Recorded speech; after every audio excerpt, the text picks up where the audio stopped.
Je passais souvent par le vieux cimetière, mais une nuit d'hiver, tout a basculé. Écoutez mon histoire. Comme tous les soirs, je rentrais de cours. Il faisait nuit et, comme d'habitude, je passais par le vieux cimetière abandonné. Je devais le traverser pour rentrer chez moi. Non pas parce que c'était le seul chemin, mais parce que le détour était bien trop long. Je n'avais rien pour l'illuminer et bien sûr c'était une nuit sans lune.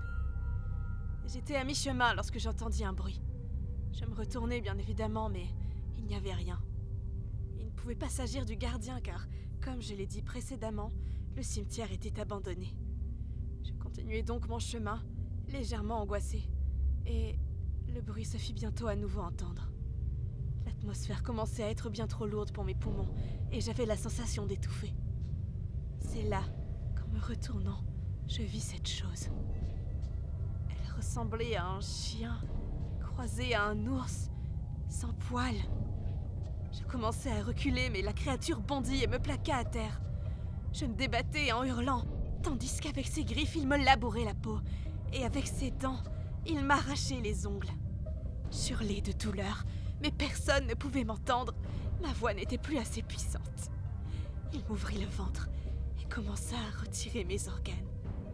Il me pendit avec mes propres intestins à un arbre, tout en me forçant à avaler mes propres entrailles. Il acheva son macabre ouvrage en m'arrachant les yeux. Puis il repartit, laissant mon corps mutilé et presque méconnaissable, là, pendu à cet arbre. Vous vous demandez comment je peux vous raconter cette histoire alors que je suis censée être morte?